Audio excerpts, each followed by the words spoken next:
Today's episode is brought to you by our sponsor, Right Rehab, and features a group discussion on the topic of recovery at home. This episode was facilitated by Libby Nicholaou from LoveYourBrain Yoga. Libby is a community builder with experience in cultivating intentional, inclusive spaces for people of various backgrounds and identities. So welcome everyone to our Recovery at Home edition of the podcast. My name is Libby Nicholaou and I work with LoveYourBrain. I'm the manager of the yoga program as well as our outreach operations. And LoveYourBrain is an organization that works to build community and resilience for people in the traumatic brain injury community.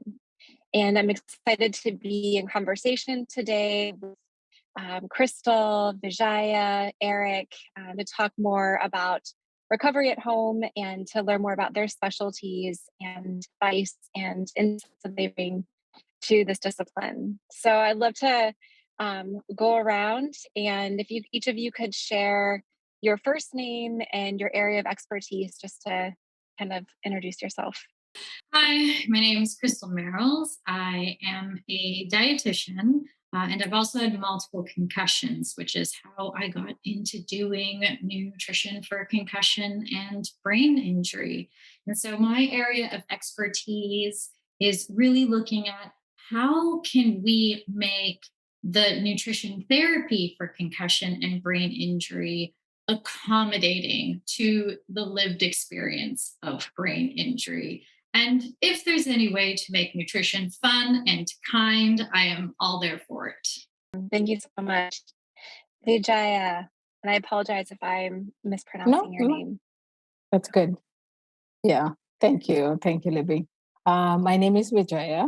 I work with Ontario Brain Injury Association, and my expertise in concussion, I run online concussion groups, this is our 4th year. We've been running online concussion groups, support groups, which is, when we concussion, people are feeling isolation, connecting with the community and resources. So it's a kind of helping them to just take home all the resources and advocacy or learning tools to help them to support in their recovery at home. That's mainly our focus of the groups. Well, thank you. And Eric. So I'm Eric. I deal mostly with rehabilitation with patients with a whole bunch of neurological conditions, most specifically concussions. So on the side of at-home care, recovery, and work, I think a gross majority of my patients, I'd say probably about 95% of my patients all have at-home strategies and exercises that I press upon them. Mainly because the more someone is willing to take upon themselves some strategies to use to push themselves forward, the higher likelihood their chances of making those positive recoveries and outcomes. Wonderful. Thank you. So we have a nice rounded out group, different disciplines and different backgrounds. And I'd love to hear, since each of you are experts in your area, how your particular discipline supports people with brain injuries in its unique way. And let's go the other way. So Eric, if you want to start us off this time. Yeah. So as I am a chiropractor, although most of the training I do is not very specific to chiropractic itself. So a lot of the kind of the therapeutic approach in terms of the specialty that I have is mostly based on how well can we accurately diagnose the areas of weakness in terms of which part of the brain has been compromised. And then from there, we're able to kind of more appropriately determine what types of strategies are best used to rehabilitate those patients. So the types of skills that we leverage here at our clinic are very different from what you'd see from your typical chiropractic, on the basis of you'd probably think that you'd be expecting maybe some adjustments or some soft tissue therapies. However, at our clinic, you see more things in terms of coordinative skills challenges, memory-based or cognition-based exercises. So it's kind of I wouldn't say a complete 180, but it's definitely not what you would typically suspect when you kind of associate our profession to what you see typically for rehabilitative strategies for concussions. But it's definitely interesting and quite fun in terms of, I'd like to say, when you're thinking of rehab, because, well, I mean, I don't know how fun it can be rehabbing from a head injury, but we try our best to not make it too uh, hard on the patient, if that makes sense. Amazing. Thank you. And I'm curious if people are looking for that particular kind of support in their healing journey through chiropractic services, how would they find an organization like yours? Yeah, that's a great question. So my specific skill sets are more recognized in the United States than they are in Canada, mainly because we are considered, so I'm considered a diplomate of neurology. So in the United States, I'd be considered more kind of like a chiropractic neurologist, compared to, we don't quite have that specialty here in Canada, or at least nothing kind of recognized under the Canadian Association. So in order to find someone with my specific skill sets, there's actually not too many of us across Canada. I think here in Ontario, there's probably about, I'd say, a handful of us. There's a couple of us here in Ottawa. There's a few in Toronto. I know there's a couple in the Montreal area. So there's very, very few of us. So there are certain websites you can actually go to kind of, I guess, doctor locate us. And one of the main ones is the American Chiropractic Neurology Board, which is I'd say the kind of the smaller umbrella in terms of individuals with my subset skills. And then there's more subspecialties that you can acquire, which specifically involve traumatic brain injuries, vestibular rehabilitation, and all these things. Again, the greater your knowledge is, the more you're able to kind of dive into these, I guess, more specifics on what's going on with individuals' head injuries. And the more specific you get, the more specific you can be with your exercises to try to tailor the programs to help these individuals more. Amazing. And I believe in the show notes, we'll have everybody's contact information. So I'm sure if folks want to find you or others working your discipline, that information will be in there. Vijaya, so the question was, in case you forgot, specifically, how does your discipline support people with brain injuries? Normally, I mean, our groups run for 8-week sessions. It's specifically for concussion educational group. So basically, what we focus on understanding about brain injury, especially the brain injury individuals at the first time brain injury, they're alone and not recognizing their symptoms, not able to feeling isolation from the medical treatment. Because of their injuries, there's no visible signs, the visible symptoms for other people. So most of the time it's been ignored. So they feel very isolated. So finding our groups with the Ontario Brain Injury Association, we are provincially organized concussion group that we provide.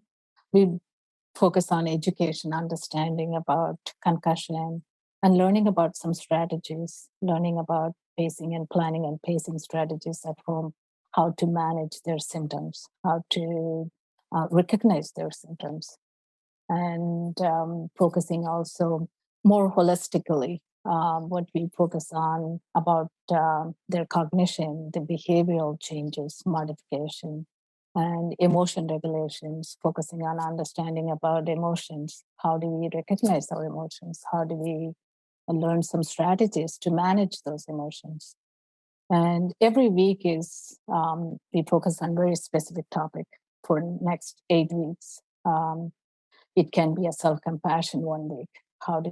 It's okay to take those breaks. It's okay to take that, recognizing pacing, right? A lot of times the group members feel guilty not taking that time for themselves, especially mothers with small children, with the group members that work full-time, the family responsibilities.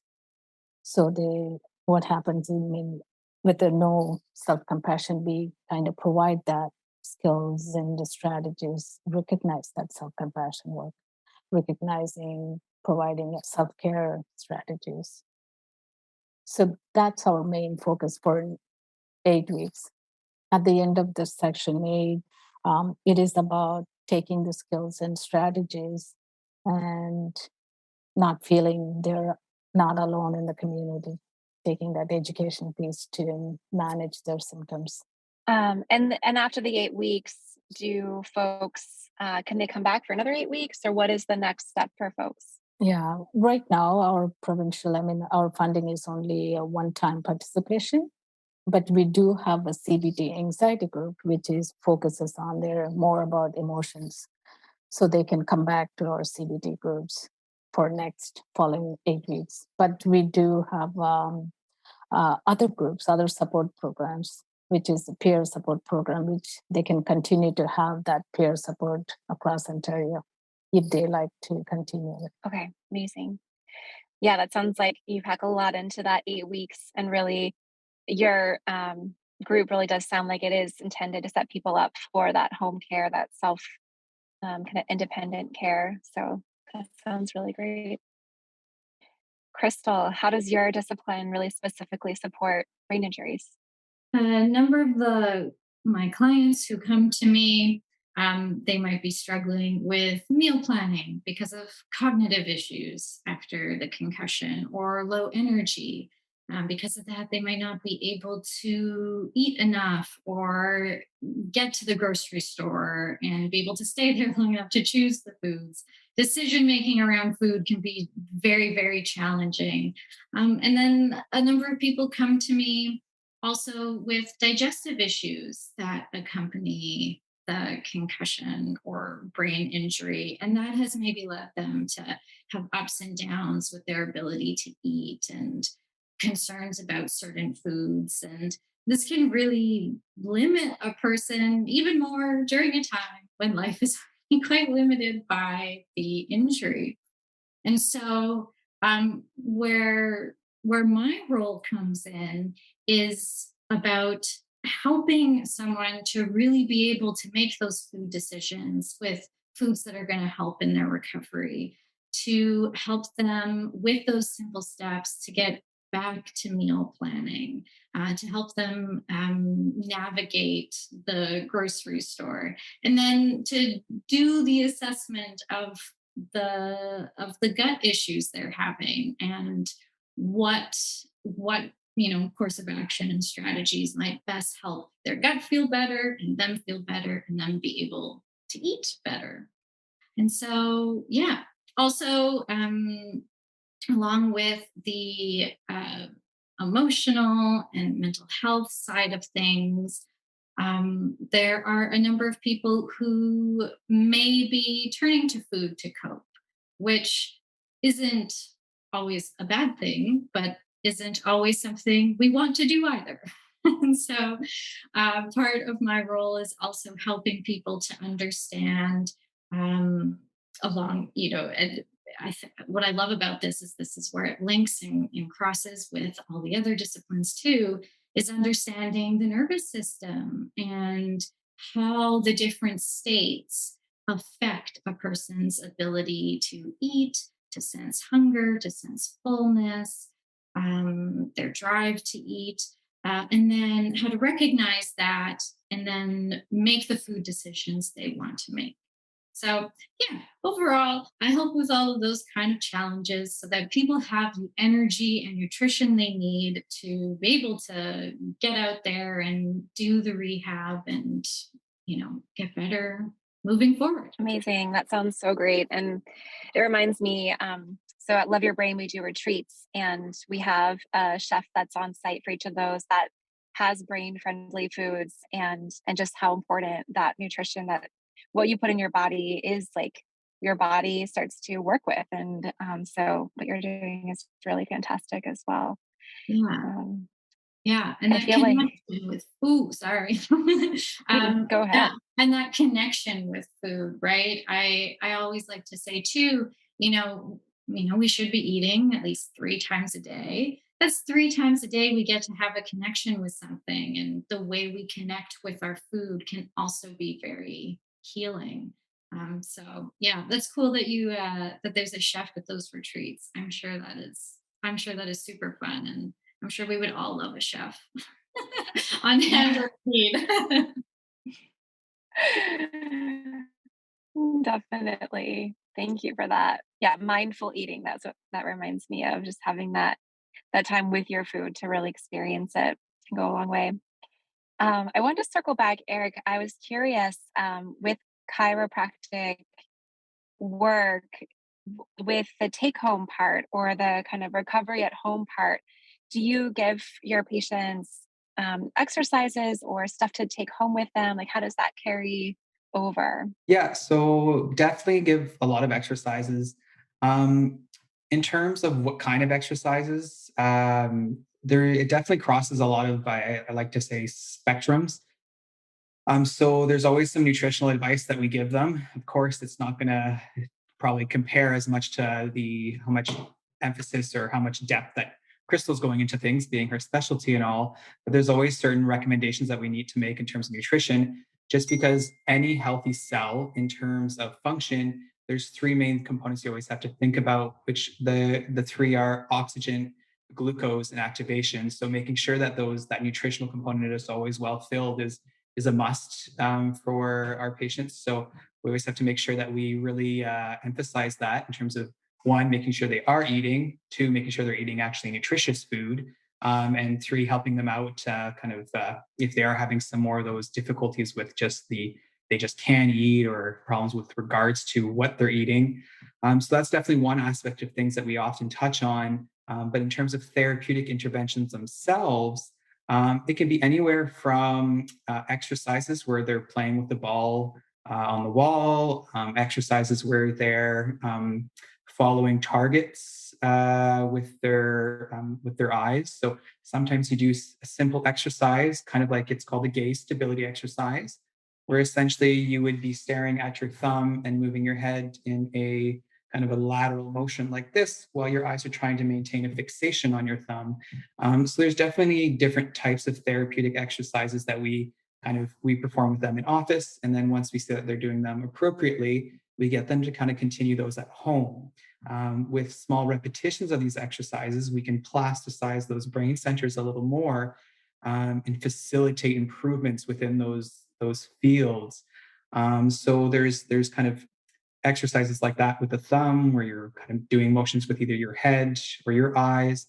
I know a big one that a lot of people have heard about is vision therapy, which is kind of a hotter topic when it comes to head injuries now. So there's a certain amount of vision therapy that you do in office, and then there's a certain amount that you can definitely provide the patient for at-home strategies to kind of help push those head injuries along. So the types of therapies we use, that's why I say they're kind of large in scope, because even just touching on the mental health aspect of things, just making sure that depending on the severity of their conditions, they either have a good circle of care where they can get some social connections or some help if they require it is super important too, because obviously we have to keep the patient motivated enough to keep wanting to push themselves on those exercises. Now, depending on what kind of head trauma you have, you might have actually lost a lot of that motivation. So giving some at-home strategies where you're trying to push someone to whether it's just going to socialize for a coffee, or you make them do an exercise where they're trying to learn how to sing a song. Something just to kind of changes their mindset, just motivates them a little bit more, and you kind of leverage those things to maybe make the memorizing a song or learning a new song can become a therapeutic intervention on its own, which is kind of a little bit more practical because it could be a little bit more fun, right? It kind of hits home a little bit more on people who are maybe a little bit more musically inclined. So that's why it's hard to put an actual pin on exactly what I give for at-home strategies, but we try to tailor them as much as we can to the specific case of the patient. That's for sure. I feel like you touched on a really important piece of what people can stay motivated on or inspired to do or compelled to do. I think that is such an important piece because that plays a big part. And I think that leads really well into Vijaya, your support groups, since that is so much that connection and that kind of empowerment for the support group, what have you found have been some of the best ways to kind of plant that seed of wanting to keep growing with the material and the support group at home on their own, even during and after the 8 weeks? Mhm.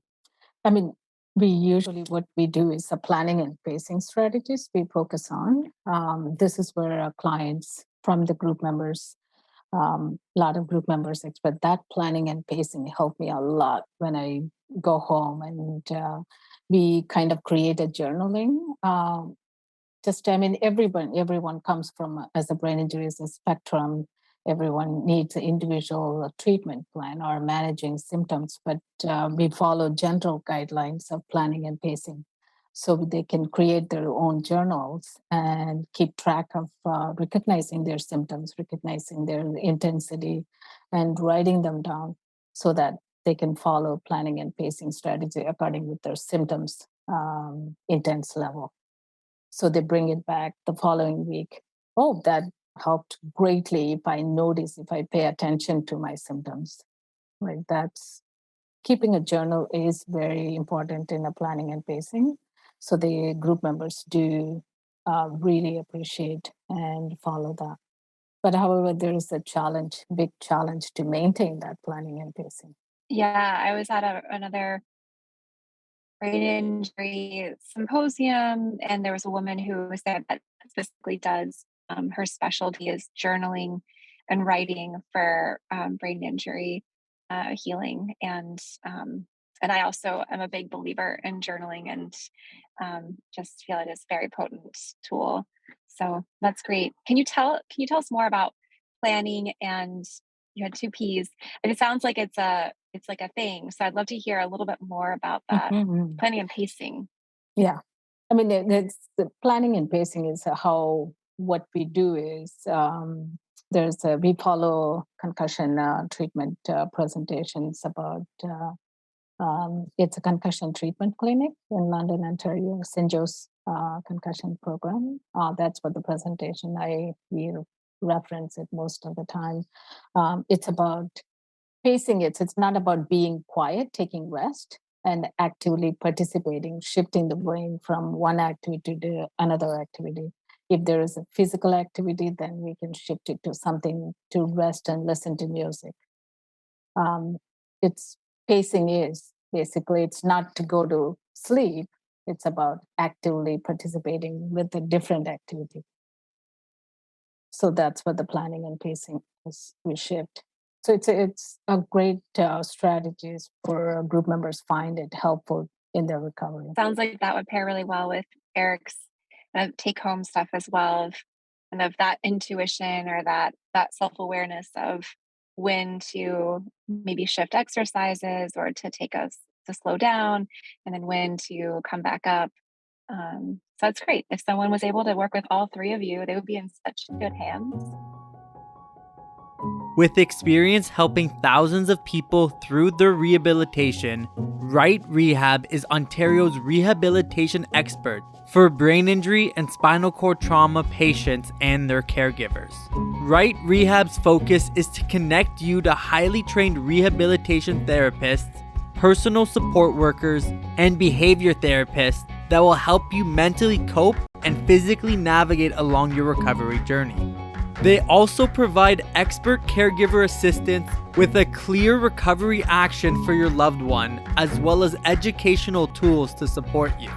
You can learn more about their work by visiting www.rightrehab.ca. Krystal, I'd love to hear more about I feel like you touched on it a little bit before, but if you have anything else to add about some of the stuff that you give patients to take home and really kind of give them that runway to move on with the material. Yeah, I think the most practical, tangible thing I can think of is in terms of meal planning. So I tend to walk my clients through what I call like a 7-step meal planning guide. And to some people are like, yes, broken down to 7 steps. I love it. And other people are like, 7 steps sounds like a lot. So we take it one chunk at a time.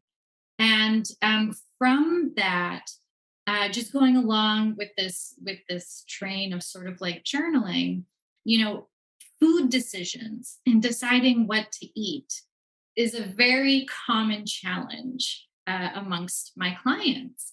And so instead of overhauling their diet and now choosing all new things, I'll be like, first of all, just for a week, just journal what you do eat. This will give us an idea of what food you have access to, of what cooking methods you're comfortable with, about what foods you like, which is also very important.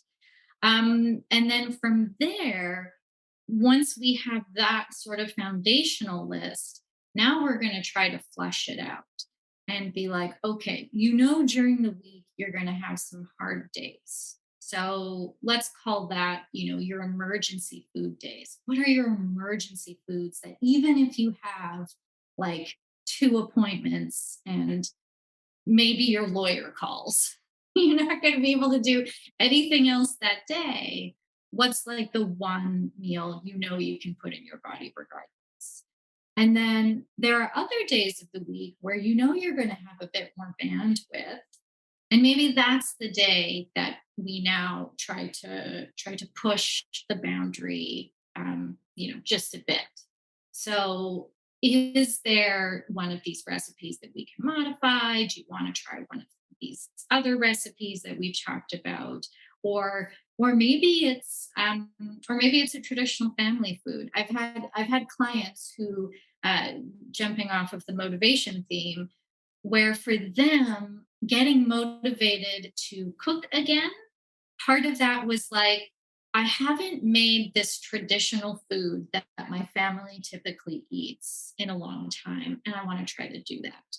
Or I've decided I want to reconnect with some of my family members because I've been so isolated, and Aunt so-and-so makes this awesome dish, so I'm going to like ask her for her recipe. And that can be, and so we'll like, okay, so now let's make a list of the things that are sort of your motivating foods and meals. And we can start like plugging in the days that way. I feel like it brings back to like the personalized care and the personalized approach, which Eric kind of mentioned, of like, assessing each person. And I feel like that's definitely so resonant, even for me as well. Like if I can find a personal connection to something, I'm definitely more drawn to it than just thinking, oh, a 7-step plan. So Yeah. I think really thoughtful.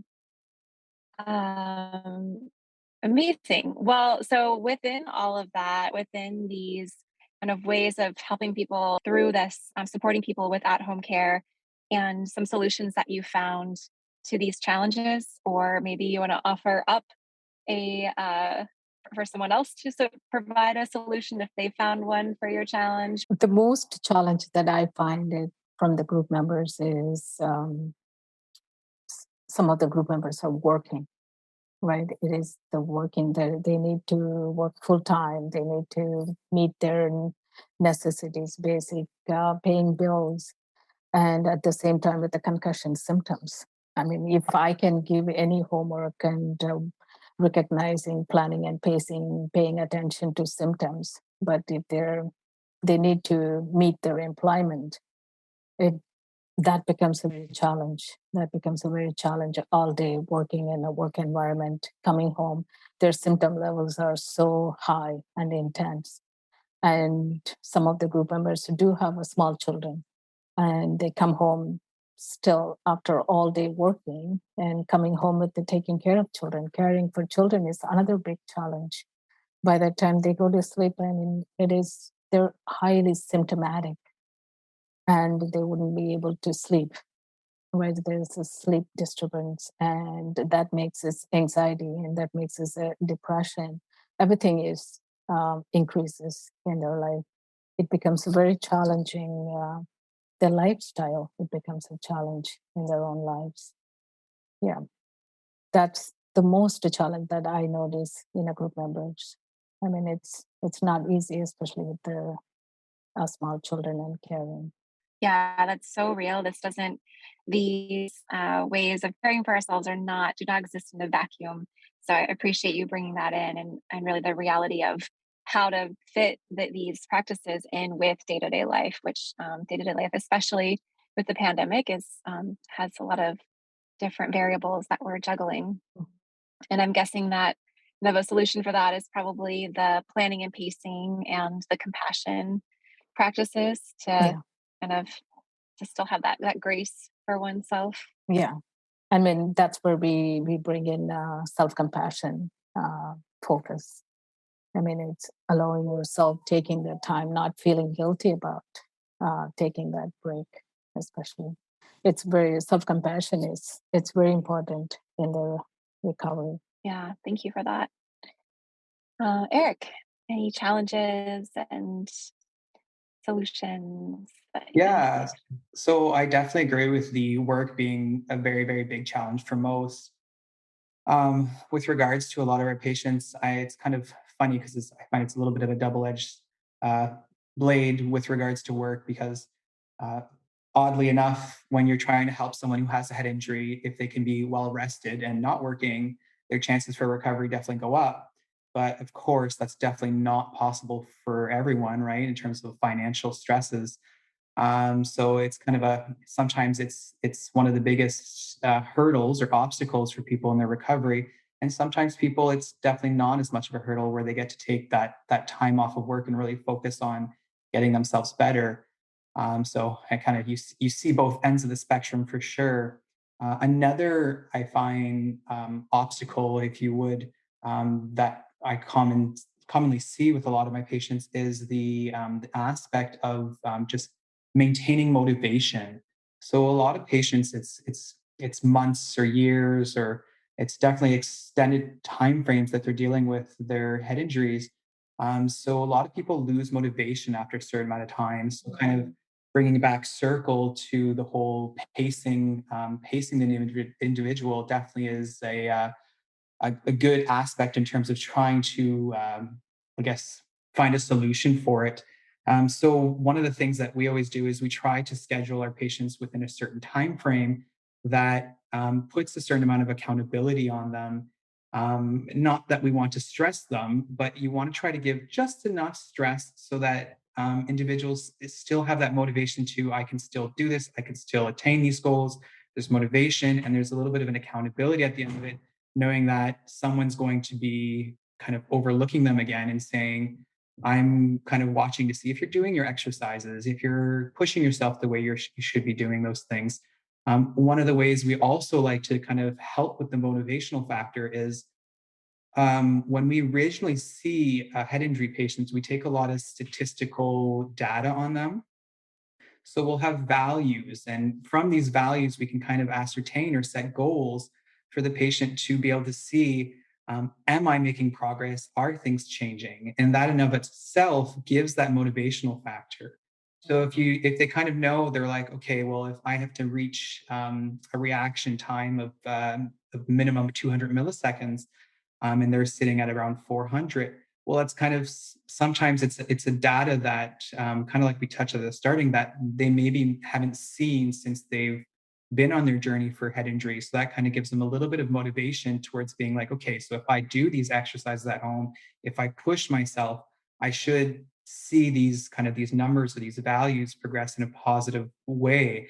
And if they do, that's kind of great because once they start seeing that kind of that trend, it's kind of like all the dominoes fall, right? In terms of people they start saying like, okay, I've made some progress here. That means I can make more progress. If that's changed, maybe something else can change, right?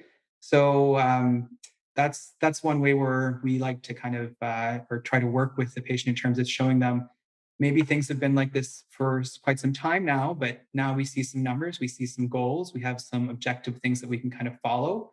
And hopefully by staying on top of things and by doing your side of the work in terms of just a little bit of work at home, a little bit of push here and there with some pacing, not overdoing things because that can often be problematic. We can hopefully get to the goal we're trying to reach. That's great. I love that goal setting and that transparency into the progress that they're making. I think that's really helpful. And inspiring probably for a lot of folks. So thank you for that. And Krystal, challenges, solutions. Yeah, I think I see maybe like three main challenges that come up. They would be like access to food, um, time and energy, and then a restrictive mindset. So access to food is, the difficulty of just getting to a grocery store, being in a grocery store, and then, looking at a shelf and trying to choose one item off of it. It can be very overwhelming and taxing. And then they get home and they don't have the energy to put the food away or to make it. So accessibility to food, just getting the food can be difficult. Some ways that I've helped clients with that, or I've suggested, has been like, okay, we can ask for help. A lot of people are like afraid to ask for help, but that's definitely something we can do, neighbors, friends, family. If I'm working, I have a handful of clients through like motor vehicle collision insurance. Every now and again, we can get food delivery covered for them, which is really great because then that just takes away that barrier. But yeah, so access to food is definitely a challenge. Time, lots of people have like rehab schedules that are like part-time, full-time jobs. And it's like all of these therapies are important, and we can't, deny that takes up a lot of time. And so does planning your food and cooking your food and learning about food and doing all the, nutrition therapies, one of those rehab things. So then you put that with, the conflict, like has already been brought up about, well, yeah, if they have kids, if they need to try to maintain an income, or if they're trying very hard to like maintain their job and whatnot, and there's all these other priorities. Yeah, I mean, there's only a finite amount of time and energy we all have. Yeah, and then I would say the last one being like a restrictive mindset. So I've had a number of clients come to me, and I'm usually like the last one people get to. That's just the way it is at the moment. I would love to get to people sooner. But by then, they've maybe already been given lots of nutrition advice by family or friends or support groups, or done research online, which, again, just pull back, is the double-edged sword, right? Often that advice is super restrictive. Don't eat this, don't eat that, cut out this, cut out that. And so a lot of people come to me, and the amount of food they eat is very little, and the number of foods that they feel is safe is very little. And that contributes to them being undernourished, which affects their mood, which affects their recovery. And then they might be like, oh, it's the food. And then they'll restrict the food more. And it's quite a vicious cycle. So with that, that takes some time to build up confidence again, and to expand their repertoire of foods. But yeah, That's great. And I feel like there's a great article that you can write about all of that. I mean, through all of your responses, I feel like it's a very comprehensive kind of awareness that you're providing. So we're about to close, and our last question, I think that will be helpful to close with, is what advice can you provide for people in how to build an environment at home that is conducive for recovery? And Eric, why don't we start with you? I mean, that's a great question. Also, kind of a little bit of a hard one. So, with regards to the best at-home environment to have, I mean, it really does depend on the individuals, what struggles they're having with their head injuries. So I always try to say, You want to limit, but not isolate. So with a lot of things, it's always yes. There's going to be things that always make your head a little bit dizzy, or maybe they cause a little bit of you get the light sensitivity or sound sensitivity. But it definitely does not help anybody to be isolated in the basement without any light, sound, social interactions. So I always say it's trying to get yourself set up into an environment where you can still kind of maintain a normal amount of normalcy, if you will, with regards to the day to day. So if you do have those kind of light sensitivities, maybe getting either some sunglasses or some filters to put on either the computer screens, or you're definitely trying to limit some maybe some TV time, or if you're living with someone else where you can either have them drastically lower the television, or maybe they can listen to the TV with headphones on. So it's kind of finding strategies that are not as symptom provoking in your environment. So I feel like that's definitely one thing that you always want to kind of keep in mind. But also setting yourself up with, I always like to make my patients have a journal. So writing things down where you can kind of keep track of things. We all know that memory is often problematic when it comes to head injuries. So the more you write things down, the more you can kind of keep track of what you did or didn't do, or maybe things that provoked your symptoms, or sometimes the journal is great too because it gets to show you that great progression with things. So as you maybe weren't able to do something originally, you look back maybe a month down the road and you're like, you know what? Now I'm able to do this exercise and I was never able to do that before. So kind of having those strategies set in place where you kind of take those notes, or maybe sometimes I like to make my patients in terms of we give them little exercises what they can stick on their bathroom mirror. So it's there, but it's not something that they see too often throughout the day. But it gives them just a little reminder, right? When they wake up, they brush their teeth before they go to bed. They kind of see it again. So it's kind of trying to help yourself as much as you can, I guess, with limiting stressors, but also putting strategies in place to make your day and your life as easy as possible. I guess the last thing I would say is I stress having family members or significant others come to their examinations so that one, they can see if they're a little bit reluctant, because sometimes head injuries are someone may look normal on the outside, but things are a little bit more severe on the inside. So it kind of sheds a little bit of light to the partners or the significant others or the friends that there is something going on here, and that more than likely, the more help that those inner circles can give or provide, whether that's in terms of social circles or nutritional advice or just helping with some of the exercises they have at home, it can be huge in terms of placing yourself in a good position to help recovery. Yeah, those are all great. And the note, the sticky note, I'm a big fan of that. Just that it's kind of like could be a love letter to yourself. Will kind of cheering you on, letter to yourself, and it generally brings a nice smile when a person sees it. So, but thank you for those. And Vijaya. I'm just going to, Eric almost said everything what I I was going to supposed to. That's what we do in our group. And we actually, most importantly, we focus on recognizing their symptoms that brings their needs. They can set up their environment at home, especially with the sensor issues, the light sensitivity and the sound sensitivity, and the visual, the TV, minimizing the TV watch.